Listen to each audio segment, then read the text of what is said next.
आज अचानक supreme court bar association की तरफ से, इसके अलावा पाकिस्तान बार काउंसिल की तरफ से इलेक्शन कमीशन पर शदीद तनकीद की गई है। पाकिस्तान बार काउंसिल ने एहतजाज का इंदिया दिया है। सुप्रीम कोर्ट बार ने कहा है कि चीफ इलेक्शन कमिश्नर को घर चले जाना चाहिए। तहरीक इंसाफ के अली जफर साहब ये कह रहे हैं कि बात दुरुस्त है, टाइमिंग ठीक नहीं है, इलेक्शन डिले हो सकते हैं। हमारे साथ सीनियर रहनुमा तहरीक इंसाफ हामिद खान साहब मौजूद। हामिद खान साहब, बहुत शुक्रिया हमें शो में ज्वाइन करने के लिए। हामिद खान साहब, आपने देखा होगा दोनों सुप्रीम कोर्ट बार की तरफ से और पाकिस्तान बार काउंसिल की तरफ से लामी आया है, इंदिया दिया है कि जी प्रोटेस्ट की तरफ भी जा सकते हैं। चीफ इलेक्शन कमिश्नर से कहा है कि वो घर जाएं। आज से इलेक्शन का प्रोसेस शुरू हो गया, कल से नॉमिनेशन पेपर्स का अमल शुरू हो जाएगा। आप समझते हैं कि ये एक दुरुस्त मुतालबात हैं जिन पर फौरी अमल होना चाहिए? देखिए, मैं समझता हूं कि पाकिस्तान बार काउंसिल और सुप्रीम कोर्ट बार आजकल जिनके हाथ में है वो बिल्कुल पार्टीजन हैं और वो वकला की सही इस वक्त तर्जमानी नहीं कर रहे। तो मैं नहीं समझता कि वो जो बात कह रहे हैं मुझे उस पर कोई एतबार हो सकता है, क्योंकि इलेक्शन जब 8 फरवरी के अनाउंस हो गए हैं तो इलेक्शन होने चाहिए। जिस चीज़ की ज़रूरत है इस वक्त वो फेयर एंड फ्री इलेक्शन होने चाहिए, ट्रांसपेरेंट होने चाहिए, और ये कि सारी जमातों को बशमूल पाकिस्तान तहरीक इंसाफ उनको पूरी तरह से इसमें हिस्सा लेने की इजाज़त होनी चाहिए। उनके कैंडिडेट्स के जो नॉमिनेशन पेपर्स एक्सेप्ट होने चाहिए और उनको जो इलेक्शन सिंबल है बैट का वो मिलना चाहिए। तो इलेक्शन होने चाहिए। ये इस किस्म की मूव अगर कोई करने की कोशिश कर रहे हैं तो शायद इसका मकसद इलेक्शनों को पोस्टपोन कराना है। हम बिल्कुल नहीं इस चीज़ के हक़ में कि इलेक्शन पोस्टपोन हो, पहले ही बहुत पोस्टपोन हो चुके हैं, आइनी लिमिट से बाहर जा चुके हैं। लेकिन फिर भी 8 फरवरी को अगर इलेक्शन की है तारीख तो ठीक है, इस पर इलेक्शन हो जाए, लेकिन सारी जमातों को बराबर का जिसको लेवल प्लेइंग फील्ड है वो दिया जाए। ये बड़ी अहम बात है। यानी आप भी कह रहे हैं कि जो टाइमिंग है उस पर आपको भी शक है, जिस तरीके से सुप्रीम कोर्ट बार और पाकिस्तान बार काउंसिल की तरफ से एलामिया आना और चीफ इलेक्शन कमिश्नर से इस्तीफे का मुतालबा करना और हल्का बंदियों पर एतराज़ उठाना।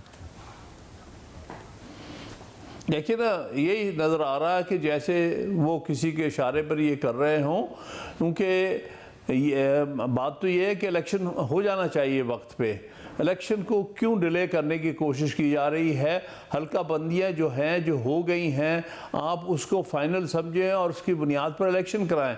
असल चीज़ जो देखने वाली है कि आप जिनको रिटर्निंग ऑफिसर लगा रहे हैं, क्या वो लोगों के नॉमिनेशन पेपर्स एक्सेप्ट करेंगे, गलत तौर पर रिजेक्ट तो नहीं करेंगे? इलेक्शन में बिल्कुल फ्री और फेयर होना चाहिए।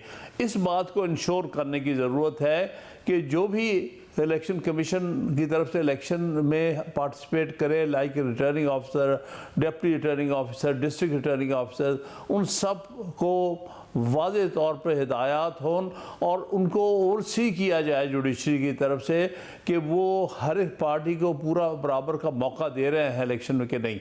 और साहब, और आप एक्सपेक्ट कर रहे हैं कि क्योंकि सुप्रीम कोर्ट ने बाकायदा तौर पर एक्शन लिया, 8 फरवरी को इलेक्शन को यकीनी बनाने के लिए लिया, जो पटिशन्स मुख्तलिफ आ रही हैं उस हवाले से भी बड़ा वाज़ेह मौक़िफ़ है, जो हाई कोर्ट्स के डिसीजन आ रहे हैं उनको भी वो रोक रहे हैं कि किसी भी तरीके से इलेक्शन में ताख़ीर का बाइस ना बने, कि जो आपकी शिकायत हैं वो भी एड्रेस होंगी। अगर कुछ ऐसे रिटर्निंग अफसरान हैं जिन पर आपको शिकायत है इंतज़ामिया से, तो वो आप लेके जाएंगे क्या? इसकी तैयारी आपने की है और तवक्को रखते हैं कि वो एड्रेस होंगी?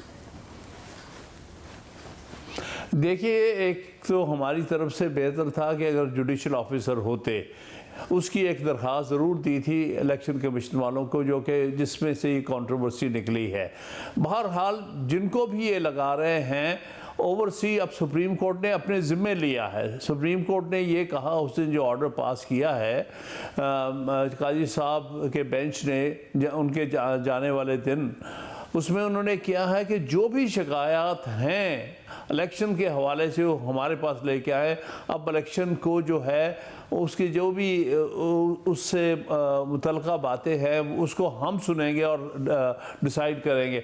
तो अब हम सुप्रीम कोर्ट से तवक्को रखते हैं कि ये इलेक्शन कमीशन को ओवरसी करेंगे और हर स्टेप पर देखेंगे कि कोई गैर आइनी, गैर जमहूरी या किसी किस्म की ज़्यादती और गैर मुनसफ़ाना अमल तो नहीं हो रहा किसी के साथ या किसी पार्टी के साथ।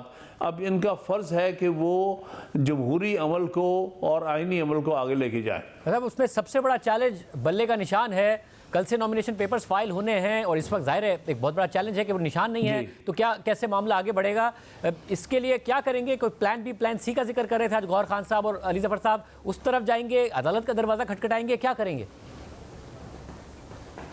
देखिए, हम फिर मजबूर होंगे अगर इलेक्शन कमीशन जो है जानिबदाराना जो रोल उसका चल रहा है वो हमें काबिल कबूल नहीं है, उसको गैर जानिबदाराना होना चाहिए।